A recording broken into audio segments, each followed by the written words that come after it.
नमस्कार, आप देख रहे हैं कल का बाजार। आपके साथ मैं हूं विपिन भट्ट और लेकर हाजिर है आपका मनपसंद शो, जहां पर आप पूछते हैं अपने सवाल और हम देते हैं उनके जवाब। इसके अलावा कल आप एक अच्छा मुनाफे वाला और सुरक्षित ट्रेड करें, उसके लिए भी हम आपके लिए स्ट्रेटेजी तैयार करते हैं। तो आप अपने सवाल हमें कहां भेजेंगे? बहुत सिंपल है, 7045220000। ये व्हाट्सएप नंबर देश के लाखों लोगों के पास है। अगर आपके पास नहीं है तो प्लीज नोट कर लीजिए, 7045220000। कोई जानने वाला हो जिसे सवाल पूछना हो उसे भी शेयर कर दीजिए। इसके अलावा नीचे आप देखिए फेसबुक और एक्स के निशान है। इसका मतलब है कि आपका ये मनपसंद शो सोशल मीडिया पर भी लाइव है। जो दर्शक वहां देख रहे हो प्लीज कमेंट बॉक्स में जाके अपना सवाल डाल दीजिए, वो सवाल भी हम यहां पर सीधे लेंगे। तो कई तरीके हैं हम तक पहुंचने के, अपना सवाल पूछने के। जो आपको अच्छा लगे, मुफीद लगे, सही लगे, प्लीज हमें भेज दीजिए। और आज आपके सवालों के जवाब देने के लिए हमारे साथ मौजूद है manasjaiswal.com के टेक्निकल एनालिस्ट मानस जायसवाल। मानस जी, बहुत स्वागत है आपका। आपके साथ दर्शकों के लिए कल के लिए स्ट्रेटेजी बनवाएंगे और साथ ही उनके सवालों के जवाब भी लेंगे। मानस जी से बात करें, आपके सवाल लें, उससे पहले आज के बाजार की बात कर ले, क्योंकि कल एग्जिट पोल में धमाका हुआ। एनडीए को पूर्ण बहुमत, कई जगह तो 400 सीटें, 400 प्लस सीटें, और आज वही धमाका बाजार में हुआ। एक तूफानी तेजी देखने को मिली। Sensex, Nifty, mid cap, small cap, सब के सब रिकॉर्ड ऊंचाई पर गए। सेंसेक्स 2500 पॉइंट चढ़ गया, निफ्टी 700 पॉइंट से ज्यादा चढ़ गया। माफ कीजिएगा, बैंक निफ्टी करीब 2000 अंक, मिड कैप इंडेक्स 1648 अंक, यानी हर जगह रिकॉर्ड बनते हुए दिखाई दिया। आज सबसे ज्यादा तेजी PSC, PSU bank, realty, infra, इस तरह के इंडेक्सेस में दिखाई दी है। बड़ा इंटरेस्टिंग होगा कि हम देखें कि आज एफआईआई और डीआईआईज ने क्या किया इस बाजार में। तो जरा नंबर देख लेते हैं। एफआईआईज ने खरीदारी की है, कितनी की है?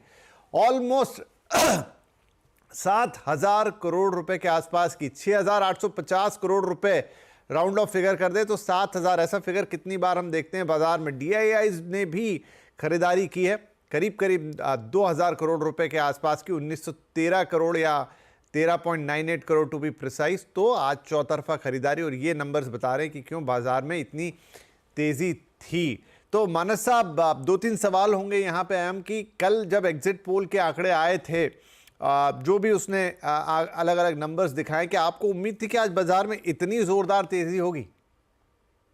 देखिए, नमस्कार विपिन जी। तो देखिए, ये तो सही था कि अगर इस तरह के नंबर थे तो तेजी तो होनी थी, और 23,000 के लेवल्स भी बीच हो जाने थे, उसमें भी कोई डाउट नहीं था।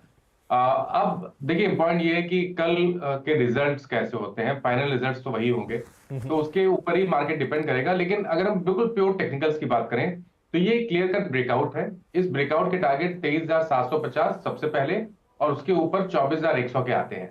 तो टेक्निकली तो एक क्लियर कट ब्रेकआउट है, इसलिए हर गिरावट पे खरीदारी करने की राय रहेगी। जब तक अब निफ्टी 22,900 के ऊपर ट्रेड करता रहे, मेरे ख्याल से गिरावट पे खरीदारी ही करनी चाहिए।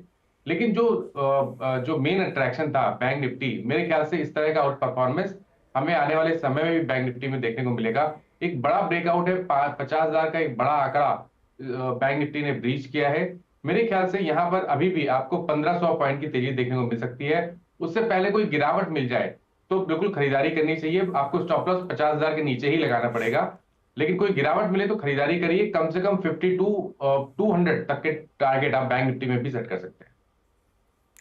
चलिए जी, तो एक ही सलाह है इस समय कि जहां भी गिरावट मिले, मौका मिले, खरीद डालिए। बड़े बड़े लेवल्स आगे आपका इंतजार कर रहे हैं। मानस जी ने वो लेवल्स आपको बताया। 1500 पॉइंट्स और उम्मीद कर रहे हैं कि बैंक निफ्टी में जुड़ते हुए नजर आएंगे, और उसी तरह यहाँ पर 24,450 या 24,500 पकड़ लीजिए। चलिए, निफ्टी के टारगेट्स वो देख रहे हैं, तो कहीं भी मौका मिलता है खरीदारी करने की सलाह यहाँ पर मानस जी की तरफ से। तो ये तो कल ब्रॉडर मार्केट की बात हो गई। मानस जी, कल अब जैसे आज हमने देखा कि खास तौर पर एग्जिट पोल या उसके आधार पे जो तेजी थी, उसमें पीएसयू कंपनियां, पीएसयू बैंक्स, और इनमें बड़ी तेजी, इंफ्रा कंपनीज। कल भी क्या इसी तरह की थीम काम करेगी? आपका फोकस कहां रहने वाला है? कुछ पर्टिकुलर शेयर्स जहां आपकी नजर होगी? तो देखिए, थीम तो यही रहेगी जो आज हमने देखी, जहां पर आज ब्रेकआउट देखने को मिले हैं, वॉल्यूम देखने को मिले हैं। आई थिंक वहां पर कंटिन्यूएशन जरूर देखने को मिलेगा। तो सबसे पहला रिकमेंडेशन आरईसी है। बस ध्यान रखिएगा कि कल अगर कोई गैप अप देखने को मिले तो आप जब तक आपके रिस्क रिवॉर्ड आपके फेवर में ना हो, रिवॉर्ड के फेवर में ना हो, तब तक ट्रेड ना लें। तो पहला रिकमेंडेशन आरईसी है, 494 के स्टॉप लॉस से 625 के टारगेट के लिए एक ट्रेड लिया जा सकता है। सेकंड रिकमेंडेशन है कैनरा बैंक, यहां पर भी फ्रेश ब्रेकआउट है, 124.90 के स्टॉप लॉस से खरीदारी करिए 137 के टारगेट के लिए। और तीसरा स्टॉक डीएलएफ है, यहां पर भी रिवर्सल देखने को मिला है, 50 डे मूविंग एवरेज के ऊपर डीएलएफ क्लोज हुआ है, तो 849 का स्टॉप लॉस लगाइए, 910 रुपए के टारगेट डीएलएफ में भी सेट किए जा सकते हैं। चलिए, तो लगभग वही ब्रॉड थीम, एक सरकारी इलेक्ट्रिक आरईसी सरकारी कंपनी, दूसरा सरकारी बैंक और तीसरी एक प्राइवेट जो है आपकी कंस्ट्रक्शन कंपनी या कंस्ट्रक्शन प्लस इंफ्रा कंपनी। तो डीएलएफ सबसे पहले आपके सामने, टारगेट 910 के होंगे, स्टॉप लॉस 849 का लगाइए। मानस साहब की ये पसंद। उसके अलावा कैनरा बैंक पे दाव लगाने के लिए कह रहे हैं, कैनरा बैंक को आप खरीद के चलेंगे 137 रुपए के टारगेट्स के लिए, 124 रुपए 90 पैसे का स्टॉप लॉस। और रूरल इलेक्ट्रिफिकेशन कॉरपोरेशन पीएसयू है, एक 494 का स्टॉप लॉस यहाँ पर लगाएंगे आप, और टारगेट्स आप रखेंगे 625 रुपए के। तो ये 3 शेयर कल के लिए मानस जी की तरफ से आपके लिए।